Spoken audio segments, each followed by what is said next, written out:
may nag-recruit sa amin doon sa Mindanao. Sabi niya working student daw maging trabaho namin. Tapos nung sumama kami, tapos nakiusap siya sa magulang namin na kapag makapagtapos kami ng pag-aaral ng working student, bibigyan niya kami ng magandang kinabukasan, tapos magandang trabaho. Tapos yun, sumama kami sa Manila. Tapos nung pagdating namin, unang-unang pinasukan namin yung may nakita kong yung nakasulat sa taas na may ilaw siya. Tapos may verse sa dulo na nakalagay. Ayaw namin sanang pumasok. Sabi niya, meron lang akong kakausapin kaibigan sa loob. Sabi niya. Tapos nung pumasok kami sa loob, may nakita kaming maraming mga nagiinom. Tapos sabi nung kinausap niyang matanda na babae, sabi niya sa amin, ilang taon na ba yung mga na-recruit mo? Sabi niya. Tapos sabi naman nung recruiter namin, i-private lang muna kasi ayaw niya na malaman namin yung pinag-uusapan nila kasi yung recruiter pala may patong 500 bawat isa sa amin. Tapos yun, sabi, pina-private nila yung pag-uusapan nila hanggang sa tinawag kami nung may-ari. Bigla na lang na pinagpalit kami ng damit. Pinagpalit niya kami ng damit di ba, yung mga damit ng mga pang Mindanao parang Bisaya ganun. Pinagpalit niya kami yung pala costume na pala yung doon.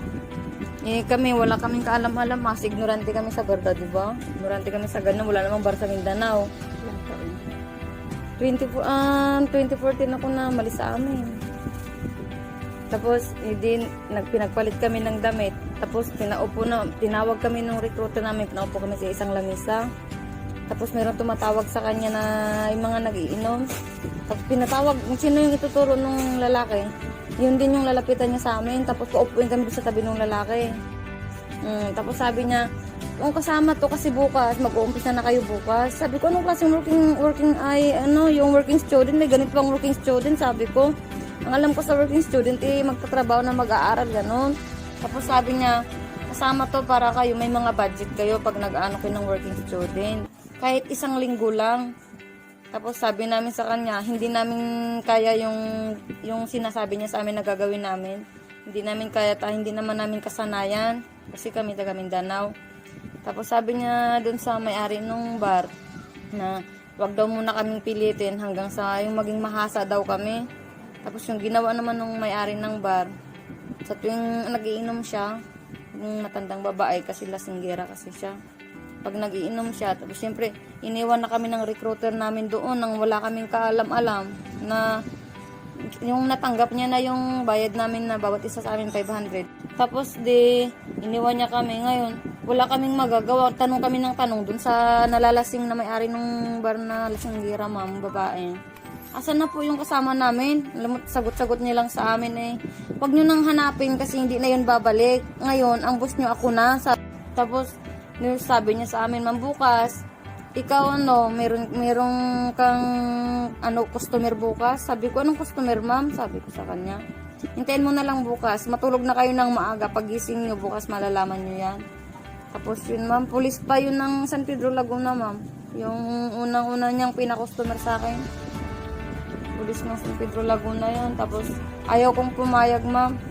Sabi ko sa kanya, aalis na lang kami dito kung pipilitin nyo kami na ayaw namin talaga, hindi namin masisikmura yung ganyan kasi walang ganyan sa Mindanao.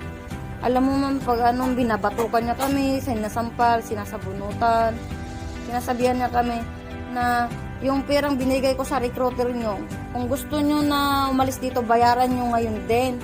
Hindi naman kami yung binigay na ng pera, yun namang recruiter namin. Tapos kaya kung gusto nyo ng gawin nyo lahat ang inuutos ko. Ikaw, sumama ka kay sir, sabi niya sa akin. Pinipilit nilang sinasama. Sumama ako. Tapos yung ginagawa sa akin ng pulis, ma'am, yun na yun, kababuyan na. Tapos yung pagbalik ko, umiiyak ako. Tapos sabi ng pulis sa akin, wag kang umiyak. Kasi hindi naman kita pinipilit kaso lang yung boss mo, ikaw ang binibigay niya sa akin. Kahit naman sino, okay lang sa akin sana kung ikaw naman ang pinilit niya sa akin. Huwag kang umiyak, trabaho niyo kasi yan, sabi niya.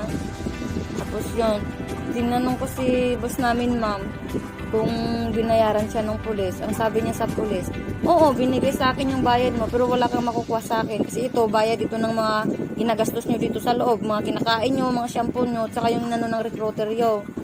Yun, hanggang sa isang buwan, ma'am, hindi niya kami binibigyan ng pera, pinagpatatrabaho niya kami gabi-gabi. Yun yung ginagawa niya sa amin.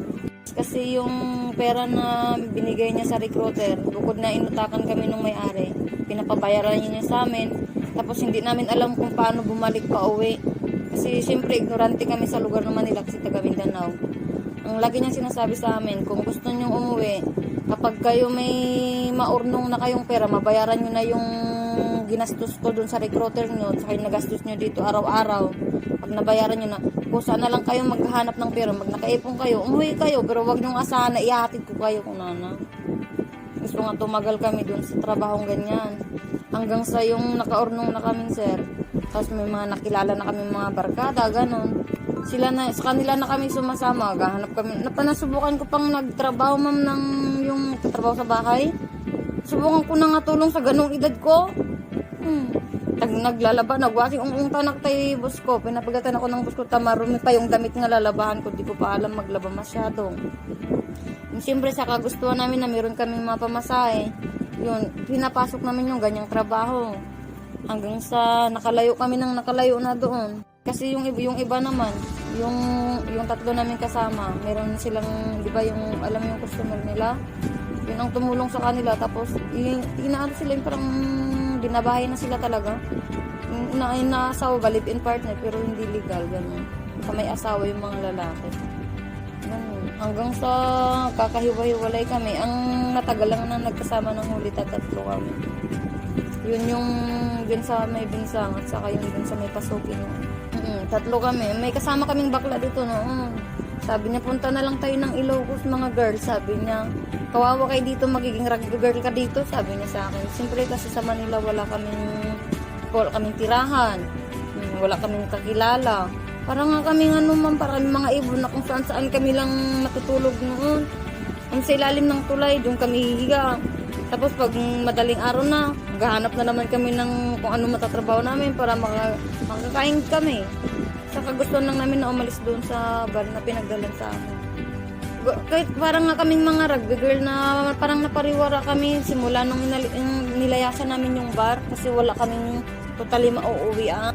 Dito sa Ilocos, ma'am, matagal din dito kasi yung bakla na sinamahan namin, nagiging mabait naman siya noon. Pinatira na muna kami sa bahay nila. Pinatira niya kami sa bahay nila. Tapos hanggang sa, parang nagiging barkada namin siya. Tinuturing niya kaming kapatid pa. Yung mga damit niya, papahiram niya sa amin, ganun. Tapos hanggang sa, mayroon din pala siyang ganyang business noon. Dun sa may, alam mo yung papunta sa may stansya. Yung isang ganyan. Pero hindi niya kami pinipilit. Tinatanong niya kami ng maayos. Kung gusto niyong makaipon, sabi niya. Kasi hindi niyo ba namimiss na umuwi sa inyo sa Mindanao, gano'n. Ako, sinabi ko talaga, gusto kong umuwi. Lalo nang 14 years old, ilang taon pa lang ako umalis sa amin. Tapos ilang taon na rin na hindi ko nakita pamilya ko. Tapos yun, sumama kami sa kanya. Kaso lang, habang tumatagal na magkakasama kami, nagkaroon naman ako na may nakilala naman akong lalaki na siyempre kahit napupusuan ko. Kaya hindi na natuloy yung trabaho ko sa kanya. Tapos sumama ako dun sa napupusuan ko hanggang sa nag-live-in kami. Tapos sumama ako dun sa lalaki, ma'am. Tapos sinabi naman niya sa akin na magsasama kami. Pakilala niya ako sa pamilya niya. Yun, tapos nag-live-in kami hanggang sa nagkaroon kami ng anak isa. Yung siyempre hindi ko naman akalain na pangit yung ugali ng tatay niya.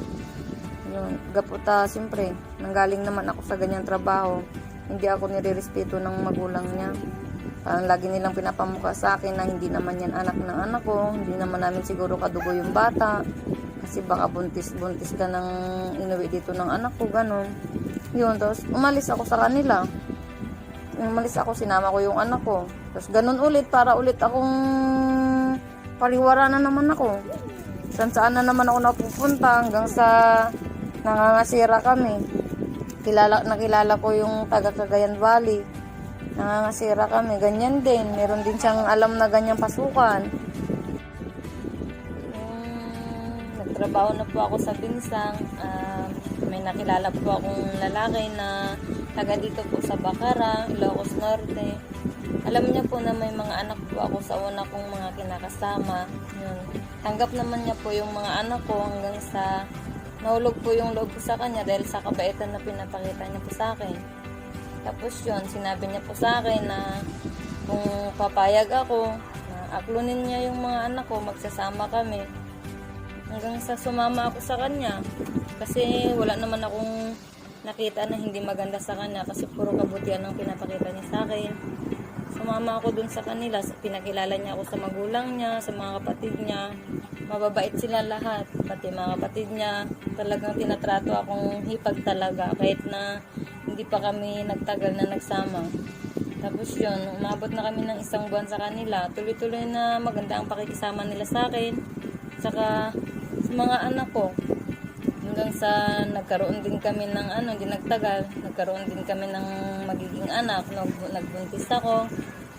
Tapos yung nagbuntisan niya na ako, sinasabi niya sa akin kung gusto ko daw ay pumunta kami sa amin. Kasi gusto niyang makilala yung mga pamilya ko. Saka yung mga kapatid ko. Tapos yun, hanggang sa nanganak ako. Tapos sabi niya sa akin na gusto niya na magpakasal kami. Kaya gusto ko po sana ay sana palaging ganito kami. Laging masaya at nagsasama na walang alinlangan sa sarili at sa bawat isa. Para sa mga kabataan at mga kababaihan, lalo na po dyan sa mga taga Mindanao, nais ko po kayong paalalahanan na huwag po kayong maniniwala po basta-basta sa mga mangre-recruit po sa inyo na dadalhin po kayo dito sa Maynila. Dahil po, kapag nangyari po na kayo ay sumama dito sa Maynila, ay mararanasan nyo po kung gaano po kahirap dito. At doon po makikita nyo ang mga panluloko ng mga recruiter po sa inyo. Kaya sana po ay kung ano man ang buhay natin dyan sa Mindanao ay pagtsatsagaan na lang ho natin. Ang maganda ay makakasama natin ang ating mga pamilya at mahal sa buhay. Masaya tayo kung kasama natin sila kahit maglulo lang tayo ng asin. Kahit kumain tayo ng bagoong o kaya mantika. Bastang mahalaga, walang masasamang mangyayari sa atin kasama pa natin ang pamilya natin. Kasi kung maniniwala tayo sa mga mangre-recruit sa atin, yun ang dahilan kung bakit ang daming napapahamak ng mga kabataan at kababaihan. Dahil sa pangre-recruit ng mga hindi naman katotohanang sabi-sabi, aasahin kayo lang pagdating sa Manila ay iiwanan na lang kayo sa ere. Bahala na kayo dyan kung ano mangyari sa inyo. Kasi ang mga recruiter magaling silang magsalita para lang mapapaniwala nila kayo para mapano at sumama kayo sa kanila. Kaya ang payo ko sa inyo ay kahit anong mangyari, huwag kayong maniniwala sa mga mangre-recruit sa inyo or kahit operan pa kayo ng malaking pera. Dahil ang kapalit ng perang bibigay sa inyo ay baka mamaya buhay nyo o kaya ano pa ang magiging trabaho nyo dito sa Manila. Kaya kung ayaw nyo matulad sa akin na naloko rin ng recruiter ng trafficking, huwag nyong gagayahin na sasama sa recruiter nang walang pahihintulot ng kahit may pahihintulot man ng magulang. Basta ang mahalaga, huwag kayong maniniwala ng mga recruiter. Diyan na lang kayo sa Mindanao. Kahit diyan ang maliit lang ang trabaho natin din sa Mindanao, at least mahalaga hindi tayo mapapahamak. Dahil yan ay talagang alam natin na makakasama natin ng ating mga pamilya. Kaya kung maniniwala kayo sa akin at makinig kayo sa akin,